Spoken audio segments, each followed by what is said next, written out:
You are moving way faster than you think. Not just your body, your thoughts, your attention, your life. You wake up to alarms, check emails over breakfast. You scroll as you walk. You multitask through lunch. Even rest becomes performance. Meditation apps, fitness trackers. We treat everything as urgent, even things that shouldn't be. But urgency is often a mask for anxiety, for distraction, for not knowing what truly matters. The speed of modern life seduces us into believing that if we just move fast enough, we can outrun discomfort. We confuse immediacy with importance and lose focus in the process. Seneca, the Roman Stoic, wrote, "It is not that we have a short time to live, but that we waste a lot of it." We waste it not just in idleness, but in compulsive motion, filling every gap with noise, every pause with productivity. Lao Tzu, the ancient Taoist philosopher, reminded us that rushing into action, you fail.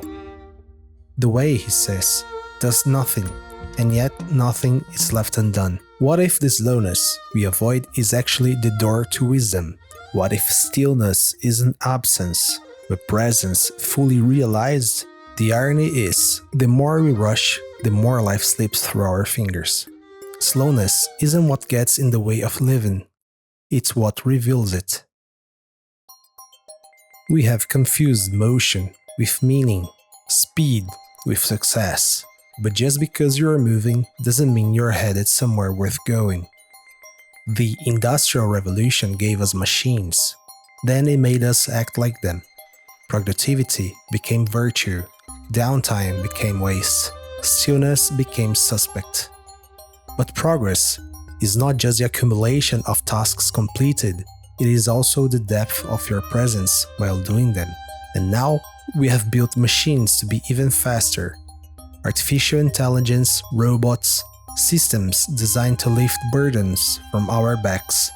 But rather than letting them mow our lawns or fold our clothes, we have pointed them toward our minds, to write, to draw, to create. Thousands of years of human art, music, and stories harvested without permission by the same companies that will sue you for copyright infringement. To train machines to imitate creativity, not to lighten our load, but to take our place. Jobs once considered irreplaceable. Artists, writers, journalists now hang in the balance, not because we can't do them, but because we have mistaken acceleration for evolution.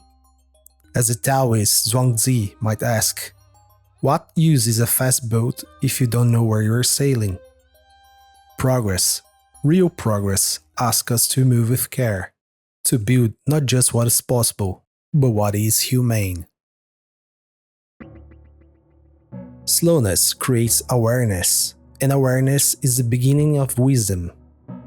Vietnamese Buddhist monk Thich Nhat Hanh once said, "Walk as if you are kissing the earth with your feet."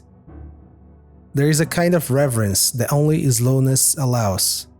In Wim Wenders' film Perfect Days, the protagonist, Hirayama, lives a quiet, seemingly uneventful life as a toilet cleaner in Tokyo. By Western standards, his job would be considered undesirable, and yet, he is content. He finds beauty in the simplest things. The shifting shadow of leaves on the wall, the gentle sound of trees swaying in the wind. The Japanese even have a word for it, komorebi, the sunlight filtering through leaves. He listens to music on cassette tapes, not out of nostalgia, but out of presence. To live slowly is not to be outdated, it's to be awake. While many of us chase novelty and noise, he moves through routine with grace, with attention, with peace. Slowness for him is not a limitation, it is freedom. In the Roman Empire, the day was divided by light, and the hora sesta, the 6th hour after sunrise, marked a sacred pause, what we today call siesta. It was not just rest, it was ritual. Time to withdraw from heat, from work, from the world, to digest, to reflect, to be. Mediterranean cultures inherited this rhythm.